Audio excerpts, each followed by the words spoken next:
Fala pessoal, voltei, estava aqui só dando uma organizada do quadro para a gente aqui dar segmento. Vamos lá. Vou falar aqui agora um pouco do segmento ascendente espesso da alça de Henle, né? Se fosse desenhar aqui, seria basicamente esse segmento aqui delimitado aqui por esse tracinho de cá, tá bom? Então aqui a gente tem a nossa alça de Henle, segmento descendente delgado, segmento ascendente delgado e segmento espesso da alça de Henle, né? Segmento ascendente espesso da alça de Henle. Aqui a gente tem ele, espesso, ascendente, espesso da alça de Henle. Que no caso, digamos que a gente também tivesse um capilarzinho peritubular passando aqui, eu vou usar a mesma tática que eu usei a estratégia com o túbulo proximal. Vou aqui dar um recorte nessa região daqui para dar um zoom nesse recorte. E agora a gente começar aqui a nossa explicação, focando em algumas coisas que eu queria conversar com vocês. Tá bom? Primeira delas, aqui no lume a gente vai ter o filtrado. Esse filtrado já vai ter uma composição... Filtrado não, desculpa pessoal. A gente vai ter aqui o líquido tubular, tá bom? Esse líquido tubular já vai ter uma composição bem mais diferente em relação a justamente o filtrado inicial. Por quê? Porque o filtrado já passou aqui pelos túbulos, tá bom? E chegou aqui, já sofreu alguns processos de alteração da sua composição, devido justamente à própria reabsorção que aconteceu aqui, secreção, enfim, já teve um processo de diferenciação, de alteração da sua composição. Então aqui o líquido tubular já é um pouco mais diferente. Diferente em que sentido? Vou dar um exemplo. Como ele já passou pelo túbulo proximal, já foi reabsorvida praticamente grande parte do quê? Da glicose dos aminoácidos. Grande parte não, quase 100%, pessoal. Então aqui praticamente já não era mais para a gente estar encontrando glicose aminoácido, por exemplo. Mas feita essa recapitulação, vamos focar aqui no que importa. Aqui a gente vai ter no lumen o líquido tubular. Esse líquido tubular vai ter algumas substâncias que foram reabsorvidas em uma certa parte, mas que outras substâncias ainda não foram tão bem reabsorvidas, que é justamente o que eu quero comentar aqui, algumas substâncias que são reabsorvidas em maior intensidade no segmento ascendente espesso da alça de Henle. Vou comentar com vocês, principalmente do sódio. O sódio já foi reabsorvido, como eu já acabei até falando, acredito eu, anteriormente, o sódio é reabsorvido na maior parte aqui no túbulo proximal. Mas ainda resta uma quantidade significativa de sódio, uns 20, 25%. Não precisamos saber esses valores, mas só sabem que ainda tem uma parte menor do que aqui, mas uma parte significativa que vai ser reabsorvida aqui no segmento ascendente espesso da alça de Henle. Antes de seguir, vamos lembrar o seguinte. Lembram que eu falei que o sódio praticamente ajuda em tudo, cara? Sem ele as coisas ficam travadas? Então o sódio é praticamente o cara que o líder, o comandante assim, que vai ajudar na reabsorção das outras coisas. Já vou explicar como isso vai se dar aqui. Vamos só entender o seguinte. Além do sódio, eu quero conversar com vocês sobre o potássio, que também é bem reabsorvido aqui. Quero comentar sobre o cloreto e também sobre outros dois íons, o cálcio e o magnésio, tá bom? E além disso eu vou comentar um pouco, vou abrir já comentando, para ficar mais fácil inicialmente, sobre a água. Entender o seguinte, a água, como a gente está falando aqui do segmento ascendente espesso da alça de Henle, o que acontece? Vou chamar só de segmento espesso, tá pessoal? Para não ter que ficar repetindo esses nomes gigantes quando eu estiver explicando. Como a gente está falando aqui do segmento espesso, aí vocês entendem o resto, a água aqui é praticamente impermeável. Melhor dizendo, não a água, né? As células aqui, esse segmento espesso é praticamente impermeável à própria água, tá? Então a água não vai passar aqui praticamente nesse segmento espesso aqui que a gente está comentando, tá bom?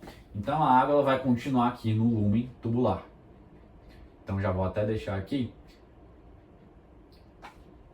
E vou apagar aqui a água. A água vai ser muito reabsorvida, na sua maior parte, em grande parte, no túbulo proximal também, tá pessoal? Só para ajudar vocês a lembrarem disso. E também pode ser reabsorvida nas partes mais distais, com a ajuda do hormônio, que eu também já vou adiantando, vai se ter nas nossas próximas aulas, que é o hormônio do ADH, né? Então, principalmente o ADH, mas também tem outros que também vou comentar. Mas vamos focar aqui, de novo, no que importa. Vamos conversar aqui sobre algum desses íons. Vamos lá.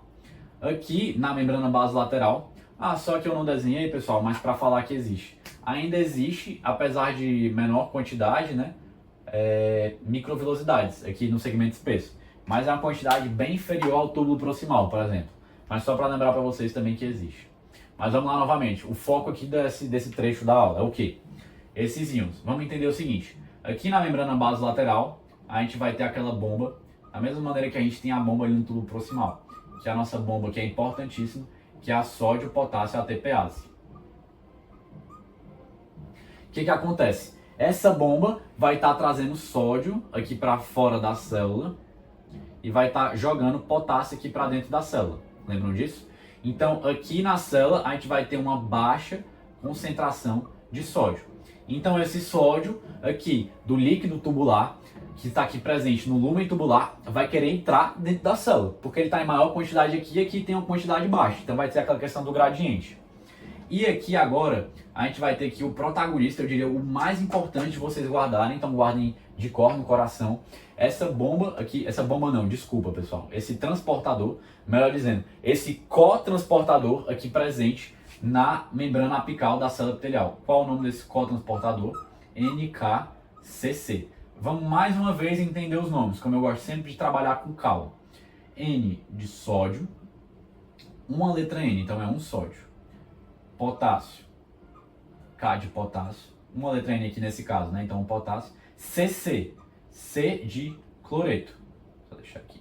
C de cloreto. Como eu tenho dois Cs, dois íons cloreto, tá bom? Então, NKCC, esse cotransportador. Se é um cotransportador, a gente está falando de transporte ativo secundário. Por quê? Porque a energia utilizada é derivada indiretamente do ATP. Então é secundário porque depende do transporte ativo primário da bomba de sódio e potássio ATPase para que esse transporte ativo secundário possa funcionar bem. Só revisando alguns conceitos desses com vocês também. Então vamos lá. Aqui, esse cotransportador NKCC vai se aproveitar desse gradiente do sódio que quer entrar para puxar um potássio e dois cloretos. Tá bom, pessoal? Então aqui na alça de Henle a gente vai ter uma reabsorção significativa desses três íons mediante a ação do cotransportador NKCC. Vamos pensar o seguinte, só porque vai ajudar a gente a entender a reabsorção do cálcio e do magnésio. Poxa Pedro, beleza, você comentou esses três, o sódio, o potássio e o cloreto. Além de ter comentado um pouquinho também sobre a água, que as células aqui são impermeáveis e não é reabsorvendo muita água. Já entendi esses quatro aqui. E o cálcio e o magnésio? Pronto, é isso que eu vou comentar com vocês agora. Se eu estou reabsorvendo aqui, né, via esse cotransportador, um sódio, um potássio e um cloreto, eu estou reabsorvendo duas cargas positivas e duas negativas, concordam? Porque é um sódio positivo, um potássio positivo e um cloreto, dois cloretos, melhor dizendo, dois cloretos, duas cargas negativas. Então aqui eu não deveria alterar muito a questão do potencial elétrico aqui do lúmen, concordam? Deveria permanecer basicamente o mesmo, porque eu estou reabsorvendo a mesma quantidade de cargas, mas o que vai acontecer aqui? Vou estar reabsorvendo tudo isso aqui, tá bom, beleza. Mas eu estou reabsorvendo aqui o potássio, e lembre-se, aqui o que acontece? O potássio está em grande quantidade, porque tanto a bomba está jogando aqui para dentro, como o potássio está sendo reabsorvido por esse cotransportador. Então aqui eu vou ter grande quantidade de potássio. E aqui, na membrana apical, eu tenho alguns canais que vai vazar esse potássio. Então o potássio, uma parte dele, vai voltar aqui para o lúmen tubular. Se eu estou aumentando a quantidade de potássio aqui, que está vazando, né, depois de ter sido reabsorvido, se eu estou aumentando essa quantidade de potássio no lúmen, o que vai acontecer? Esse pouco que está vazando vai aumentar a carga positiva aqui dentro do nosso lúmen. Então aqui vai ficar positivo, mais positivo o lúmen. E lembra que sobrou aqui o cálcio e o magnésio? A carga do cálcio e magnésio é positiva. Se eu tenho um lúmen ficando mais positivo, lembre-se, questão da física, positivo repele positivo, né? Se eu tenho um lúmen tubular ficando mais positivo, a tendência vai ser o quê? Desse cálcio e magnésio quererem fugir daqui desse lúmen para entrar dentro aqui chegar aqui no interstício. Então esse cálcio e magnésio vão chegar aqui no interstício. E eles vão chegar principalmente por uma via paracelular, ou seja, essa via entre as células. Quando a gente está falando aqui do cotransportador, a gente está falando da via transcelular, através das células. O cálcio e o magnésio vão ser reabsorvidos principalmente por essa via paracelular. Ou seja, vão ser reabsorvidos nessa via paracelular devido ao aumento de cargas positivas aqui no lúmen. Esse aumento de cargas positivas se deu por causa que o potássio, que estava em abundância aqui dentro da célula, devido principalmente aqui nesse caso à reabsorção do potássio pelo NKCC, esse potássio vai vazar um pouquinho de volta para o lúmen. Pois está vazando essas cargas positivas, aumenta a positividade. Então vai dar todo esse processo, vai acabar acontecendo. Tá bom, pessoal? Para a gente finalizar também aqui a aula de hoje, eu quero comentar com vocês rapidamente o mecanismo de um fármaco chamado de furosemida. Esse fármaco é um fármaco que costuma-se chamar de diurético de alça. Por que de alça? Porque o seu mecanismo é na alça de Henle, mais especificamente no segmento ascendente espesso da alça de Henle, aqui no nosso segmento espesso. E onde que a furosemida e outros diuréticos de alça, tem outros exemplos, mas eu quero focar nesse aqui que é o principal. Onde que a furosemida vai agir? Vamos guardar que é importante. A furosemida vai agir no NKCC, tá bom? Então, um possível efeito colateral da furosemida seria a hipocalcemia. Foi até uma questão que, se eu não me engano, a Laís que fez, uma questão muito boa. Por que que um dos possíveis efeitos colaterais da furosemida seria a hipocalcemia, Pedro? Se ela inibe o NKCC, e o NKCC você já me explicou, que é sódio, o N de sódio, o K de potássio e CC de 2 cloretos. Por que que hipocalcemia? Baixa de cálcio no sangue.